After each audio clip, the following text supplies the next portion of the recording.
सुखदेव जी महाराज की तरह कि हे प्रभु, हे बांके बिहारी, हे मोहन, हे केशव, तुम्हारी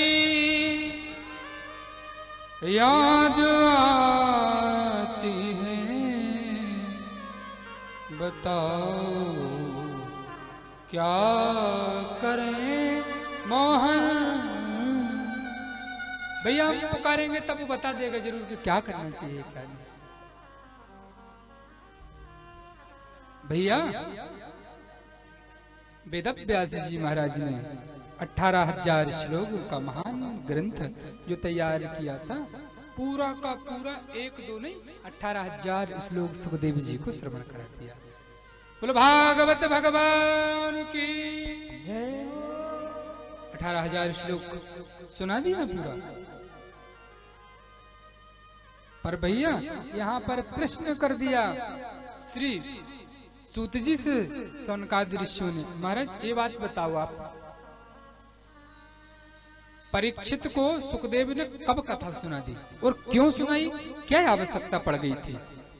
अरे संतों की कथा थी भैया। सर्वप्रथम श्रीमद् भागवत भगवान नारायण ने भगवान ब्रह्मा को चतुश्लोक रूप में प्रदान किया था। ब्रह्मा जी ने वही भागवत अपने प्रिय पुत्र नारद को श्रवण कराया। भागवत की परंपरा बता रहा हूं। नारद जी ने वही भागवत वेदव्यास जी महाराज को सुनाई और वही भागवत भैया नारद जी ने व्यास जी को सुनाई और व्यास जी ने वही भागवत सुखदेव जी को सुनाया और सुखदेव जी ने समय आने पर परीक्षित जी महाराज को श्रवण करा दिया।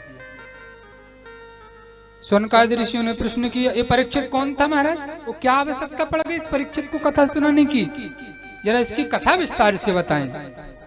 तब भैया प्रथम स्कंद का 7वें अध्याय का 13वां श्लोक है, बड़ा सुंदर। सूत जी महाराज कहते हैं, परीक्षित सूत जी महाराज कहते हैं सौनकादि समय की बात है, ये महाभारत का प्रसंग है भैया। यथा मृदे को रव सृंजयाना, राग शिवरंजनी। यदा मृदे कौरव सृंजयानाम वीरः सथो वीरगतं गतेषु व्रकोदरा वीरवत्तगंडम भग्नोरुदंडे धृतराष्ट्रपुत्रः।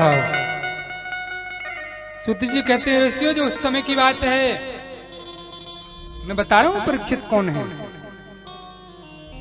सूत जी कहते हैं ऋषियों, उस समय की बात है जब महाभारत के युद्ध में सभी कौरव मारे गए, ध्यान से सुनना, और पांडव विजय को प्राप्त हो गए। अंतिम युद्ध में भैया भीमसेन की गदा से दुर्योधन का जब जंगा भेदन कर दिया, तोड़ दिया, मूर्छित अवस्था में दुर्योधन को छोड़कर के पांडव अपने शिविर को चले गए। उस समय भैया दुर्योधन के पास अश्वत्थामा आया, कथा सबने सुनी है। अश्वत्थामा आया और दुर्योधन से सहानुभूति प्रकट करने लगा। हाँ महाराज क्षमा करना, आपकी ये दशा हमसे देखी नहीं जाती, लेकिन क्या करें। हाँ अपने पक्ष में उन लोगों को सेनापति नियुक्त किया था जो मन से पांडवों से मिले हुए थे। मेरे को बहुत दुख हो रहा है आपको देख करके। बताओ मैं आपके लिए क्या कर सकता हूं। दुर्योधन अश्वत्थामा से बोला, मेरे को कोई चिंता नहीं है, कोई कष्ट नहीं है, सिर्फ कष्ट एक बात का है। हम कौरव 100 भाई थे, हम कौरव 100 भाई थे, एक भी नहीं बचा, और पांडव मात्र 5 भाई थे, एक भी नहीं मरा। अश्वत्थामा दुर्योधन से कहता है, महाराज आप चिंता न करो, आप एक पांडव की बात करते हो, मैं अभी 5 पांडवों का सिर कलम करके लाता। आपका भी बहुत ऋण है मेरे प्रति, आपका नमक खाया है मैंने, निश्चित आपकी पीड़ा को मैं समझ सकता हूं, निश्चित दूर करूंगा। मेघ से अश्वत्थामा दुर्योधन को मूर्छित अवस्था में छोड़ करके चला गया 5 पांडवों के सिर कलम करने के लिए। वहां पांडवों की भैया विजय की रात्रि थी, युद्ध जीते थे। भगवान श्री कृष्ण ने 5 पांडवों को लेकर के वन को चले गए। अरे आज उत्सव की रात्रि है, हम लोगों ने युद्ध जीता है, कितना बड़ा युद्ध था वो महाभारत का, चलो कहीं उत्सव मनाएंगे, कहीं जश्न मनाएंगे। भगवान अंतर ध्यान अंतर्यामी समझ गए, आज कुछ न कुछ गड़बड़ होगा। भगवान लेकर के सब पांडवों को चले गए वन में। काकुलूक कन्याएं से इसने रात में अश्वत्थामा ने हमला किया।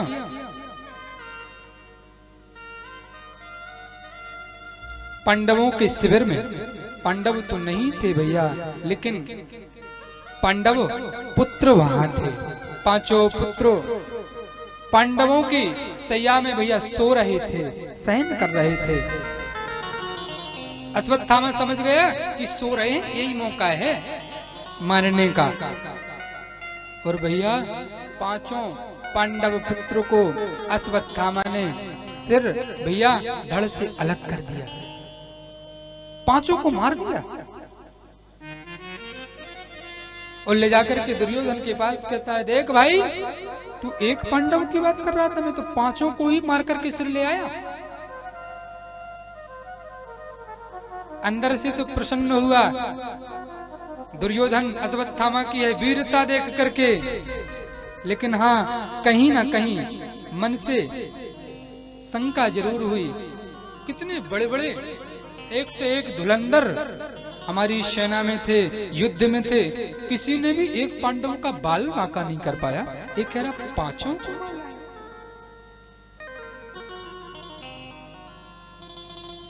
अरे भैया बता जरा, 5 को मार के 5 को मार लाया तू, कितना बड़ा काम किया है। जैसे भैया उस पर्दा हटा करके, कपड़ा हटा करके दुर्योधन ने देखा, पांडव तो नहीं, पांडव पुत्र थे। दुर्योधन कहता है, दुष्ट तूने इनको मार करके तो मेरे परिवार में पानी देने वाला नहीं छोड़ा। अरे इनसे बैर नहीं था, बैर पांडवों से था। पांडवों पुत्रों ने क्या बिगाड़ा था नन्हे नन्हे से।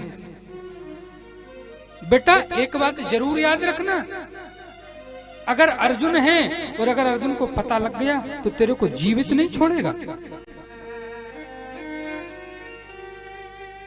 यहाँ पर भैया प्रातः काल बेला हुई। द्रौपदी ने अपने पुत्रों को देखने के लिए जैसे उस शिविर में गई, क्या दशा थी महाराज कि माता शिशूणा निधनं सुतानां निशम्य घोरं परितप्यमाना।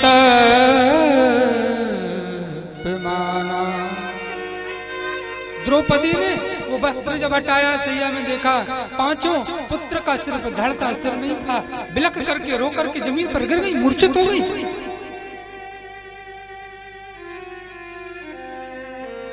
अर्जुन अर्जुन अर्जुन कन्हैया कन्हैया को पुकारते हुए जैसे ही दौड़ी, अर्जुन आ गया। क्या हुआ देवी, क्या बात है? महाराज ये पांडव पुत्र एक भी नहीं बचा। महाराज पता नहीं किसने, कौन ने दुराचार किया है।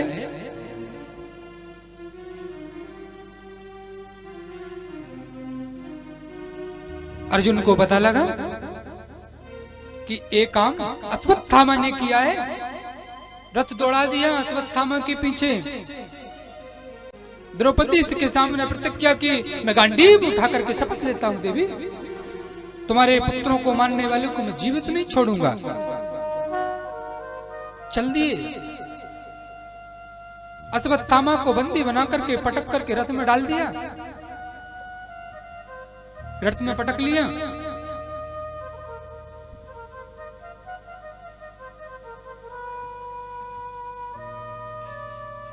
अश्वत्थामा घबरा रहा है, ना जाने अब क्या होगा, ना जाने अर्जुन क्या करेगा। ले जाकर के द्रौपदी के सामने खड़ा कर दिया। देखो भैया, ये माँ की ममता होती है। मार्कंडेय पुराण में लिखा है, कुपुत्रो जायेता क्वचिदपि कुमाता न भवति। पुत्र भैया पुत्र हो सकता है, लेकिन माता कभी कुमाता नहीं होती। हाँ, जो अश्वत्थामा को बंधी हुई रस्सियों में बंधी हुई द्रौपदी ने देखा, दौड़ उठी और रस्सी खोलने लगी कि मुच्चिता मुच्चिता में सा ब्राह्मण नितरम गुरु। मुच्चिताम मुच्चिताम मुच्चिताम, खोलो इसको। अर्जुन, ये क्या कर रहे हो? आपने किसको बंदी बना लिया? अर्जुन कहता है, देवी इसी ने 5 पुत्रों को मारा है, ये आपके पुत्रों का हत्यारा है, इसको अवश्य मृत्यु दंड मिलना चाहिए। कि मत्तम प्रमुत्तमुत्तम सुप्तम बालम स्त्रियम जड़त।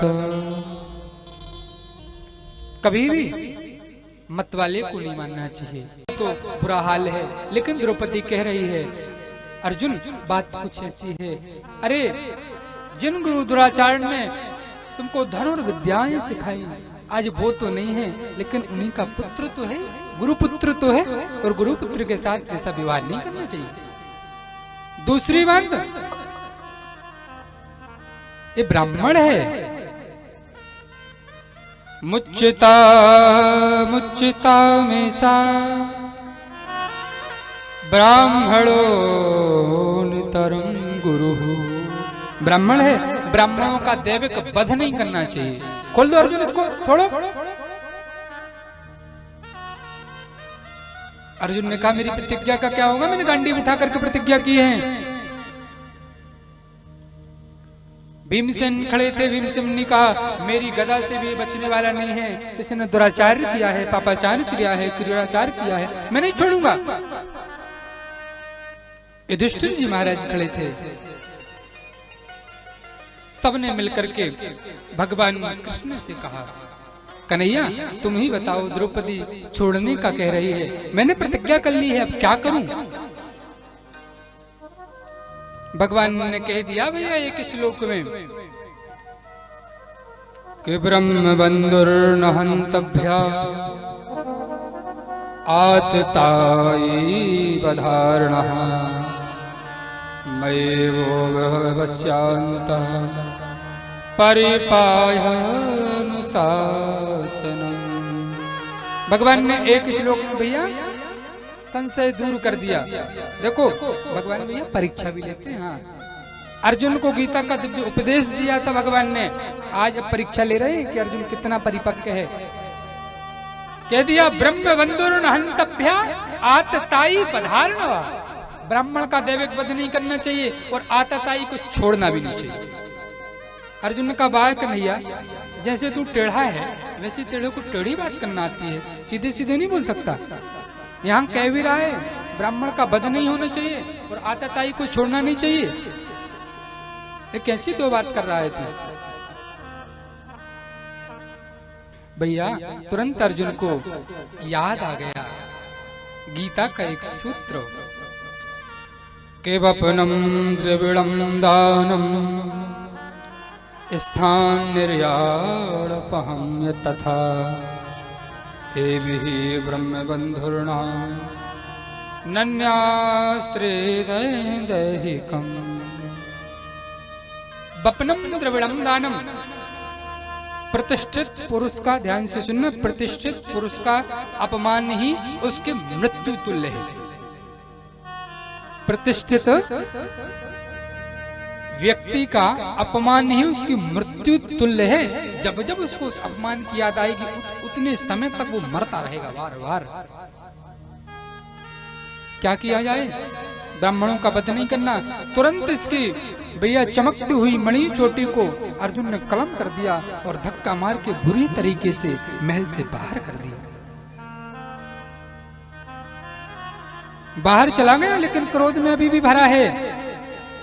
मैं इनका सर्वनाश कर दूंगा, इनका कुल का समाप्त कर दूंगा, किसी को भी छोड़ूंगा नहीं। लेकिन क्या करें? हाँ, अभी एक है इनके कुल का रक्षक जो अभी आया नहीं है।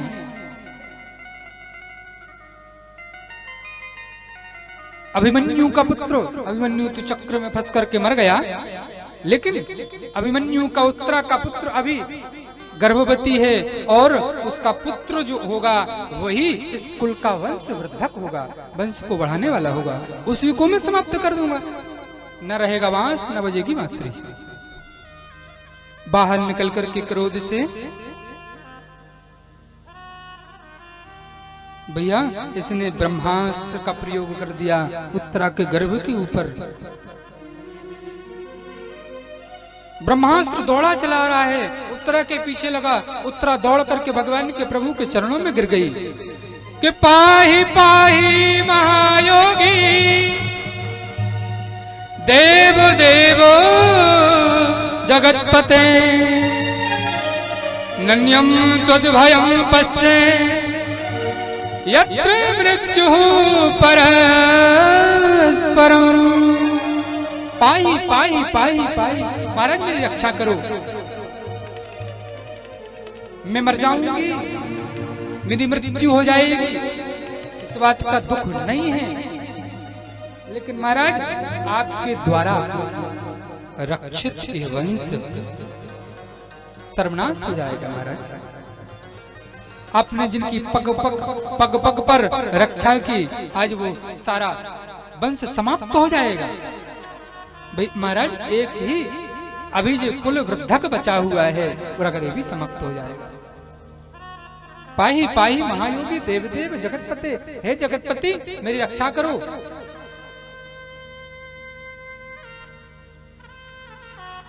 भैया भगवान अंगुष्ठ का रूप धारण करके उत्तरा के गर्भ में प्रविष्ट हो गए। करारविंदे न पदारविंदम मुखारविंदे विनिवेशयन्तम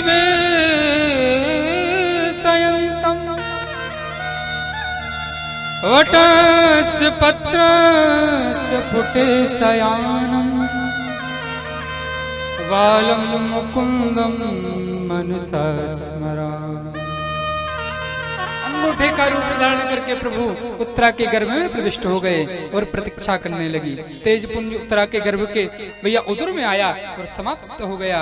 प्रभु बाहर निकले, देवी आप घबराने की आवश्यकता नहीं है, आप प्रसन्न रहो, प्रमुक्त रहो, आपका कोई कुछ नहीं बिगाड़ पाएगा। किन शब्दों में भैया